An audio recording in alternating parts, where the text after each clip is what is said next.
بسم الله الرحمن الرحيم. الحمد لله والصلاة والسلام على رسول الله. اللهم وفقنا لما تحبه وترضاه. وبعد، فسلام الله عليكم ورحمته وبركاته. إلهي سبحانه وتعالى عبادات كان هنا أقبله وحسنا هنا وافجيه. موضوع كان علو الهمة أو الهمة العالية، وموضوع runtii guda ballaaran lagana yaabo jawaanibta qaarkood inaan hore uga hadalnay oo ramadaanna sii horeysay. waxaan xasuustaa halkan inaynu kaga hadalnay ataaqaat almuhadara awooda aynu dayacnay. mowduuc kale waa laga yaabaa inaad nadka ka heshaan oo iqra waktub ku saabsiisan aqoonta. mowduuc saddexaad waa laga yaabaa inaad nad ka heshaan oo ku saabsan kobcinta maskaxda. iyo kan maanta aan ka wado, afarta mowduucba dhan bay wada socdaan. alhima alcaaliya, alhima fi اlluga wamaa huma bihi min amrin liyufcal. waa waxa lagu warwaro ama lagu fakero si loo sameeyo, ama himada waxay ku tilmaamaan albaaciثu cala alficl. waa waxa qofka ku bixiya inuu wax sameeyo, dabeetana himo koraysa iyo himo hoosaysa lagu sifeeya. culamaa'i luga qaar ka midii waxay leeyihiin sida saaxibulmisbaax, alhima oo bilkasriya waa awalu اlcasm, laakiin waqad tuطlaq cala alcasmi اlqawiy. ibnu اlqayim raxmat ullaahi calayh wuxuu leeyahay himadu waa ficlaة min alham wa huwa mabdaأ اliraada. waa doonistu halka ay ka bilaabato, waxaa qofku uu ku hamiyey. waa waxa koowaad ee waa iraadada halka ugu hoosaysa. laakiin buu leeyahay culammada fanniga kan ka warantaa buu leeyahy waa masalatu suluuk markuu ka warramayo, khasuha binihaayati aliraada buu yidhi. iyagu waxay ku gaar yeeleen markay alhima alcaaliya ka warramayaan ama himada markay ka warramayaan, inkastoo luqada ay tahay buu leeyahy mabda'u liraada,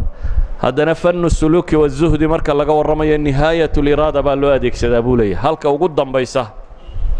idan falhamu mabda'uhaa waalhimmatu nihaayatuhaa buu leeyahy. hamiguna waa bilowga, himmaduna waa nihaayada ama dhammays halka ugu dambaysa. yacni masalada tan culuum tiro badan oo kale nooca lagaga warramaa. kabna alqayim wabna aljawsi waman shaakalahum, culammada cilmi nafsi alislaami aw isuluuk, dhaqanka iyo sida loo bedelo iyo cibaadaadka iyo wixii la halmaala ka warramaa, way ka warramaan kutubtoodana in badan baad ku arkaysaa. culamaa'i alakhlaaq, akhlaaqiyaadka culammada ka warranta ee muslimiinta ah, iyagana kutubtooda in badan baad ku arki doontaa ay masaladan kaga warramayaan. culamaa'i tarbiya oo ka warramaya dhallinta iyo sidii han loogu samayn lahaa, iyo hanka waxa hoos u dhigaya waxa kor u qaada, oo aan qadiyadda social qura loo daynin. yacni social markaynu leenahay bulshadu inta badan waa tabaqaad. maalan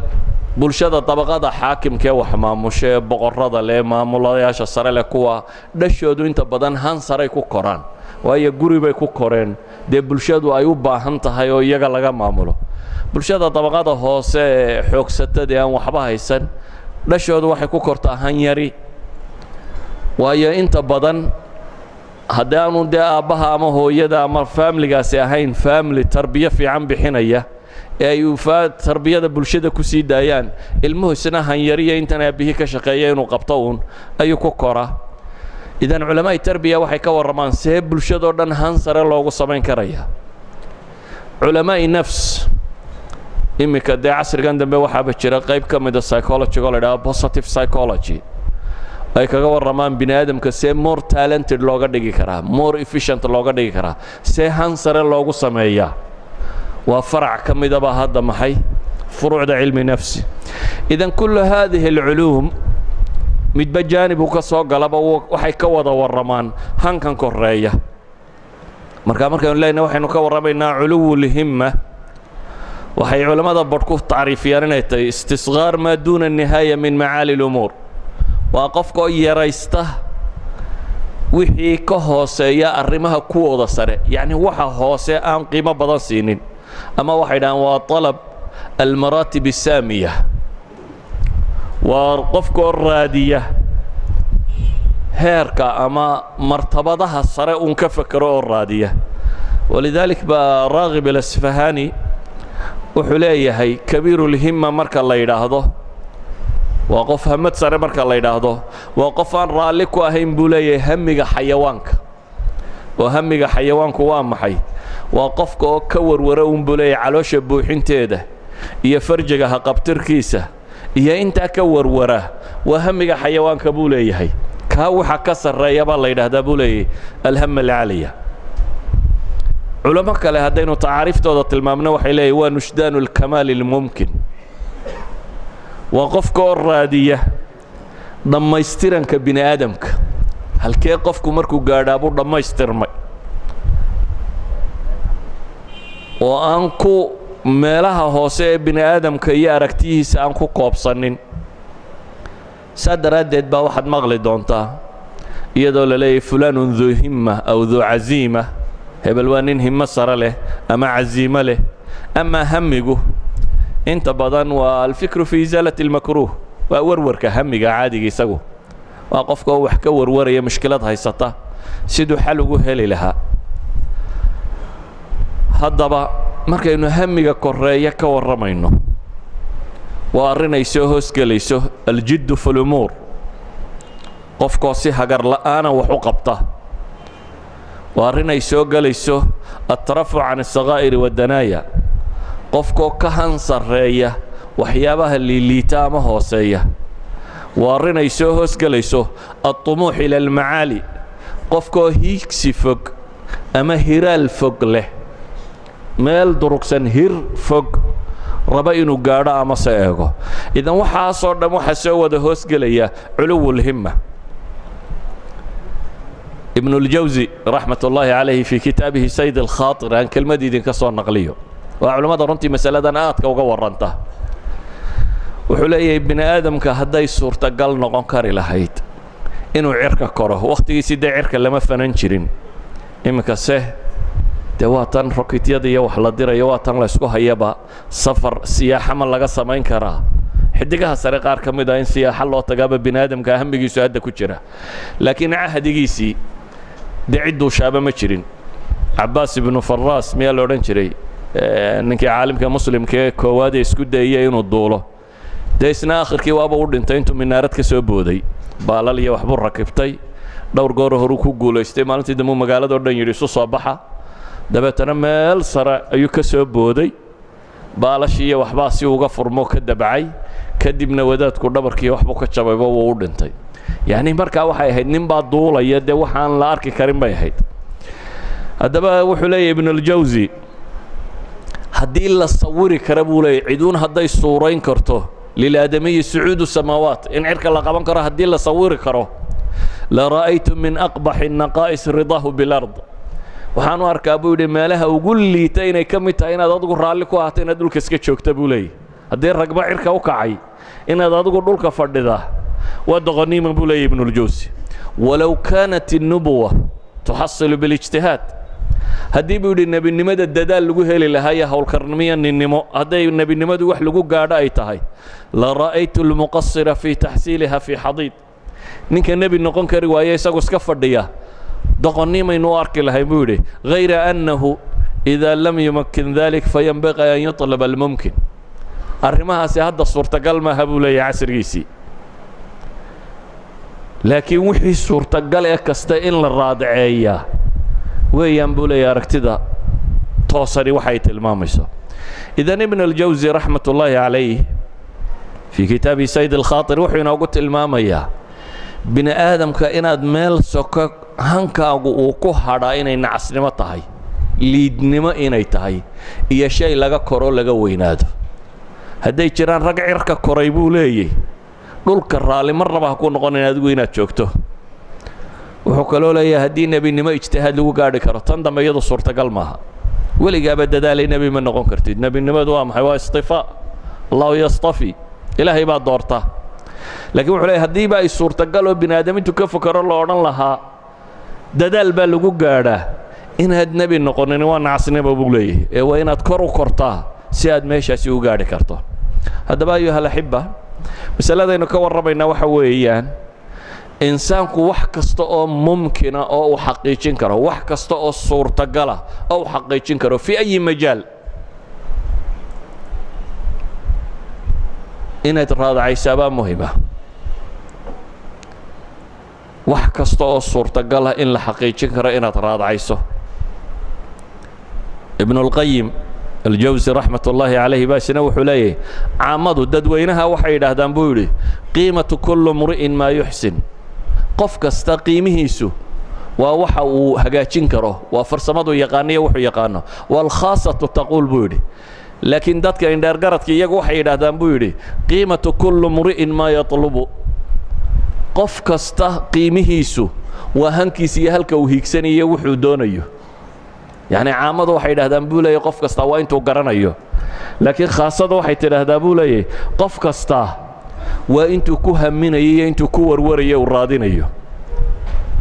abu طayib almutanabbi shaacirkii carbeed ee macruufka ahaa almutanabbi dee waxaabuu isku dayay inuu nebi sheegto waxoogaa buu ka tabadhtabadhsiiyey markaasaa la xidhay aakhirkiibuu ka toobadkeena uu ka soo noqday mutanabbi baa wuxuu leeyahay gabyadiisa diiwaankiisa qayb dhan baa ku jirto aad u tiro badan oo uu kaga warramayo hamiga sare iyo hanka sare iyo qofku meeshu walam ara fii cuyuubi الnaasi cayban ka naqsi اlqaadiriina cala tamaami buu leeyahy maan arag buu leeyahay ceebta bini aadam ceeb ka liidata qof wax awoodo hakradoo meel hoose jooga qof wax awoodi kara oo haddana aan samaynaynin ceeb ka liidata anigu maan arag buu leeyahy ayuha alaxiba himmadu markaa waxay idhahdaan waa laba qaybood qayb waa wahbi yacni waa loo dhashaa qaybna waa kasabi bay yidhaahdaan waa laysku tarbeeyayaa waa la kobciyaa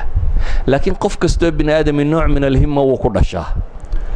walidaalik baa waxay ku tilmaamaan bini aadamku wuxuu ku kala gedisan yahin bay yidhahdaan laba shay mataalibahum wa ahdaafahum waxa ay doonayaan ama hadafkoodu wuxuu yahay taargetka goolka yoolka meesha uu raadacaynayo halka uu ku socdo bini aadamku wuu ku kala gedisan yahi dee nin janno doonayo raadcadeed ku jira oo booska ugu yar uu yahay dunidan tobanlaabkeed iyo nin qurs yaroo dunidana qayb ka mida ku mashquuli waa kala nooc waa laba hamoo cirka iyo dhulku inta isu jira waayo ninna wuxuu raadcadeed yahay adduunkan tobanlaabkeed baa ninka u boos yari leeyahay marka adduunkan tobanlaabkeed wax ka ballaadhan buu habeen iyo maalinba raadcadii ku jiraa ninna wuxuu raadcadii ku jiraa maxay in yaroo adduunka ka mid ah madaxnimo tuulo yaroo intaynan aynu deganoo kale inuu maamulo iyo wax la mid ah waxoogaa lacaga reer hebel inuu u dhaqaalo bato inahaasuu raadacadiisu tahay waa laba hamoo aad u kala fog idan bini aadamku mataalibta iyo ahdaafta waa ku kala gedisan yihin waxay kaloo ku kala gedisan yihin bay yidhaahdaan alhimam almuusila ilaa hada almataalib walahdaaf hanka gaadhsiinaya meeshaa oo mid baa han iska haya laakiin hankiisu waa riyo maba dhaqaaqo waxba ma qabto idankaasi day dreaming buu ku jiraa waa qoladan ay yidhaahdaan socodku ku riyooda dadka badhna markay seexdaan oo quray riyoodaan dadka badhna iyagoo soconaya riyoonayaan soo jeeda yani ninkani waa riya wixiisu waxay yidhaahdaan markaa qofka ku haminaya mataalibta sare carab ahaan af ahaan ka sheegaya laakiin ficilkiisa iyo dhaqdhaqaaqiisu aanu u muuqanin caynkaasi waa mutamanni bay yidhaahdeen maqruura laysa biamaniyikum walaa amaniyi ahli اlkitaab man yacmal suu'an yujza bihi baa ilaahay leeyahy subxaana wa tacaala ammaanidiinna waxaa iskaga yididooloonaysaan ma aha baa ilaahay leeyahy iyo ahlu kitaabku iyaguna waxay ku yididooloonayaan ee man yacmal suu'an yujza bihi ciddii xuma samaysa waa lagu abaalmarinayaa idan qofka isagu hammi baan leeyahay leh laakiin ficil aanu ka muuqanini kaasi waa mutamanni ama waa maqruur waa mid la kadiyey مطالب الدنيا أنا تمني قرا لقوم قارو الدنيا غلابة بيده ورق اسكادعين يا لولن أي لقو قارا واللولن كيقوه الرئيس نفط هذا لولن توحكو حدا نفط هذا وقادك إن الله لا يغير ما بقوم حتى يغيروا ما بأنفسهم ما بالأنفس هدانت شبينين واضح حدانتي واتينو هروت المامنين والسلسلة هذا نفتك شبينينو معناها هذا هدانت حدقان كوات شبين فعلكم ما بصعده ولذلك الدنيا غلابة بيدادان وحلقوا قاعدها لقدن إذن ضدك وحكم دقار كو سوى جروبنا إياك مركو هربا همي قودا الليته والسفاسف في الأمور يوحي الليته أيهي همي قوديه وغيبتة هنوليه هدفك كحل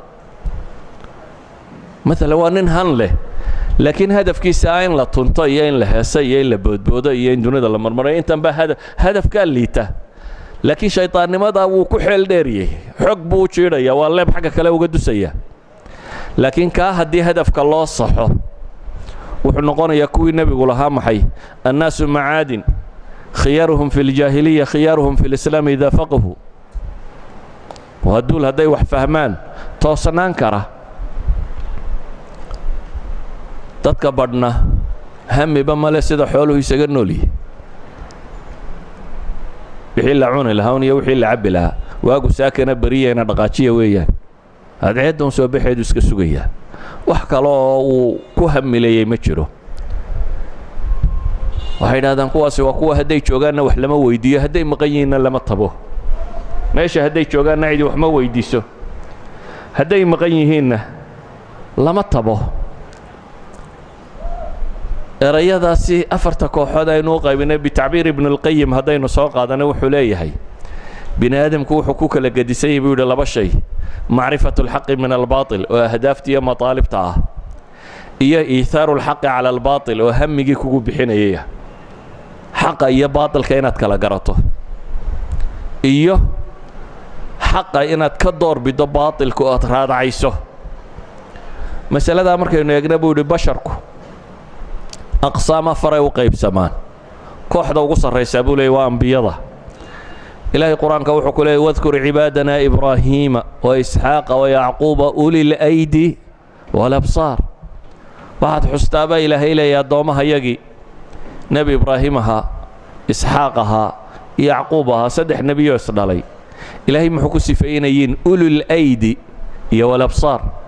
وأولو الأيدي أولو قوة نفسية همة عالية قوة عملية بيليين وحيكالويهم باليد أولي الأبصار وإن درقرته لبضي بيقوي وداقان هدف كنو عديه وحقيا باطل ويكلا قرنيان ماشي اللي صعده اهدافتك الرئيسيه كو الدنيا وكلا سوعيين همدي iyo waxqabadkiina way leeyeen idan bulshada groupka labada hela ugu sareeya waxa ugu hooseeya groupka labada bala man laysa lahu basira wa huwa dhaif aragti fogna male hamad waxqabata iyo awood wax ku qabtana male aqoonina ma jirto hamina ma jiro kaasina waa keenu lahayn isagu tirsis maaha qayb saddexaad baa jirta hadafka uu garanaya laakiin hamadiisa yar waa almu'min dhaifku nabigu ku tilmaamay hadafku uu garanaya janna iyo naar laga baxso janna la qabto ilaahay la raadciyo adduunku aanu fogeyn hadafkaasi waa wacdiye laakiin waa dhaif الهمة waxqabadkiisa yar aragtidaasi intuu socdo ayaa gaaban qaybta saddexaad afraadna waa qolada cagsigeedo عزيمة إليه يهمة لكن بصيرته ليدته إذن وحي دقاقبه ويسكر راعيا لكن راعسته ده حولي كصعنس شركة هدو بلابنا حولو شريا خيرك هدو بلابنا حولو شريا لكن وحا ليته كلا سعودة مركز سوحو ليي ابن القيم لا يكاد يميز أولياء الرحمن من أولياء الشيطان بل يحسب كل سوداء ثمرة وكل بيضاء شحمة ويحسب الورم شحما والدواء النافع صمة لأنه ليس عنده علم وبصيرة في الدين بولي وحي عدب برور بموذا يا بولي وحي عدب برور بوها استابولي وحي مدوبنا مدو موذا يعني أقوانتا ليدته لكن هي مدي سوي سريسة كوح قرى هجانك وعدنته وجعلنا منهم أئمة يهدون بأمرنا لما صبروا وكانوا بآياتنا يوقنون اليقين والصبر كوح دا سو قرى أيها هجانو عنتنته هذا أيها الأحبة وحين لنا هذا هدفك صح نغضه همدو ولا جمارمان inaad qof hami leh han leh hiigsi leh hiraal u muuqdo inaad noqoto waa lagama maarmaan himmadu meesha ay degtaana waxay culimadu yidhaahdaan waa qalbiga haddii himmadaadu ay korayso xataa jidhku hadduu quyuud ku xidhan yahay quyuudda wuu ka furfurmaa himmadu hadday korayso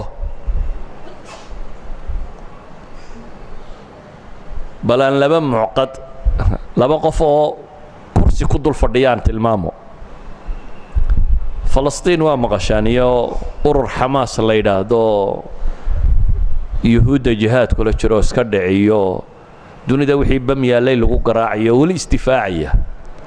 ururkaa ninka sameeyey ee hogaaminayay hagayay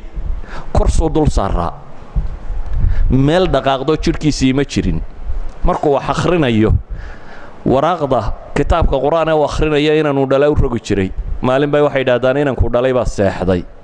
ka gamay si uu rogaa buu garan waayey kitaabkii uu akhrinaya waraaqdiisa carabku isku dayay inuu ku rogo meel dhaqaaqda carab buu leeyahay maca daalik xoogga yuhuudeed buu hortaagan yahay dhakhtarkiisa yidhi aad baad u tamar darraysay waxaad u baahan tahay na siino dabeetana wuxuu yidhi may masaajidka ha la geeyo ramadaan bay hedee waa caawa soo jeedayaaba waa cibaadaysanayaa soo jeeday isagoo kursiga lagu sidaa laga soo saaray masaajidka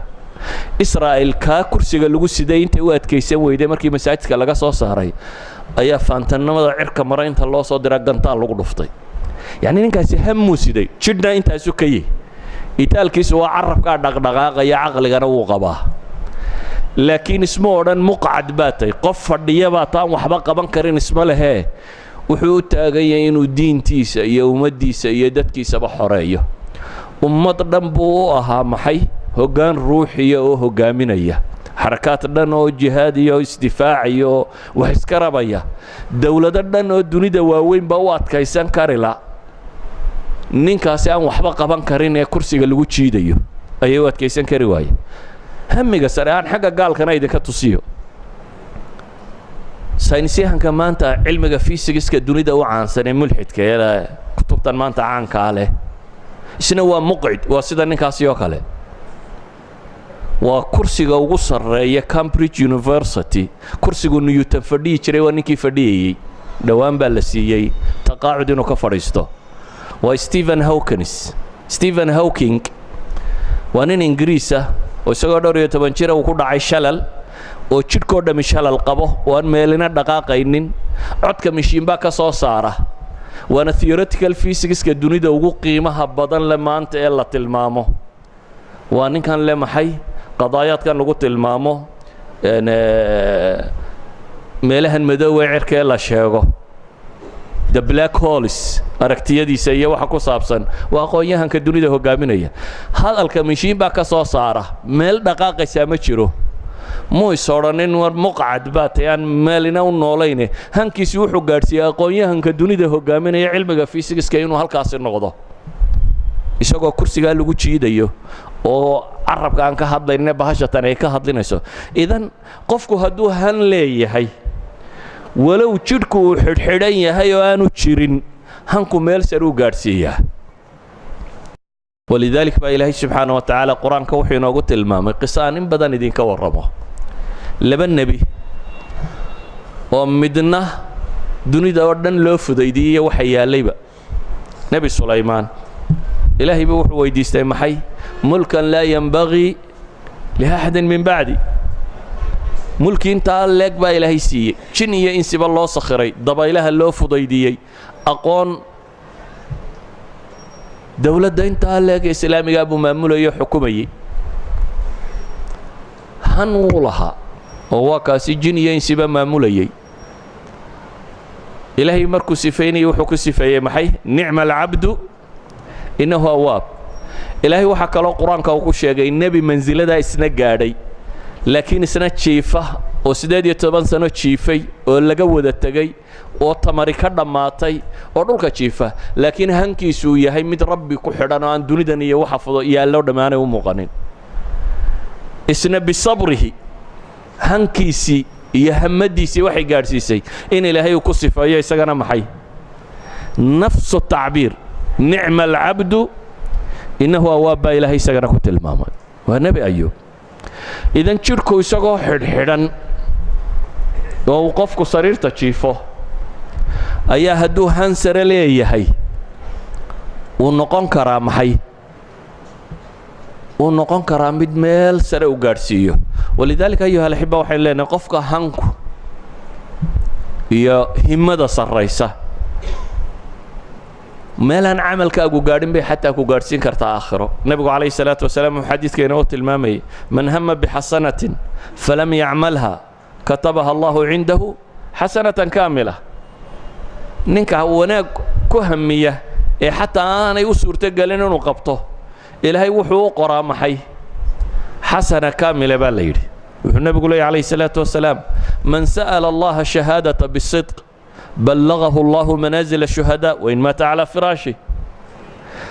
ninka ilaahay si dhaba u weydiista shahaada inuu jahaatamo oo shahaado hankiisu halkaasuu joogaa ballagahu allahu manaazil ashuhadaa wain maata calaa firaashi ilaahay subxaanahu wa tacaala wuxuu gaadhsiiyaa manaasisha shuhadada xataa ha ku geeriyoodana maxay furaashkiisa korkiisana ha ku geeriyoode bale nebigu calayhi salaatu wasalaam wuxuu inoo tilmaamayey inna bilmadiinata la rijaala maa sirtum masiiran walaa qatactum waadiya ilaa kaanuu macakum madiine rag baa joogay buu nebigu yidhi qaswatu tabuuk markii loo baxay ee la qabtay dagaalkaasi waxay ahayd wakhti samara xagaaya oo kulul wakhtigan dee sacuudigu kontonka iyo wax gaadhaan dhanka kale marka loo eegana waa wakhtiga ugu barwaaqo badan dee khaliijka oo wakhtiga timirtu u bislaato dagaalkaasi wixii uu nebigu kaxayn karayuu kaxeeyey saxaabaa u timi rabtay inay raacdo laakiin wax la fuulo aan haysan lamana lugayn karo oo wakhtiga kan dee temperaturku muddo fogna waa la soconayay temperaturkuna 50 degree buu marayaa meel cidi lugayn karta ma jirta qofku waa inuu wax saaraadaa waa in wax laga koox saxaabada ka mid uu waayay nebigu wuxuu saaro qur-aanku waa ka inoo tilmaamaya iyagoo ilmaynaya inay noqodeen xasanan iyagoo ka murugaysan inay nebiga raaci kari waayeen hammigoodu wuxuu ahaa inay jihaatamaan miinis kastoo ay samayn karayeenna way isku dayeen bale waa u ooyeen calalaqal in la qaadana waxba waa ka suurtoobi weyde laakiin nebi maxamed wuxuu ku tilmaamaya calayhi salaatu wasalaam markuu soo noqday ee uu soo socduu saxaabadii la socotay wuxuu ku yidhi magaalada madiine rag baa jooga aydan socod soconin ama dooxo waadi aydan ka tallaabin ilaa iyo way idinla socdeen xabasahum alcudur buu nebigu yidhaha xabasahum almarad fii bacdi riwaayaat yacni hammigoodu iyo niyaddooda xaggan gaadhsiisnayd bale nebigu calayhi salaatu wasalaam wuxuu ku tilmaamay ninkii hijrada u xidhxidhay ee dabeetana dhexda ku geeriyooday qad awqaca allahu ajrahu calaa qadri niyatihi buu nebigu yidhi ilaahay ajarkiisa wuxuu dhigay niyadiisu halkay gaadhsiisnayd bale nebigu calayhi salaatu wasalaam wuxuu inoo tilmaamayaa dadka badh maa min imri'in takunu lahu salaatun bilaylin fagalabahu calayha nawmun إلا كتب له أجر صلاته وكان نومه صدقة عليه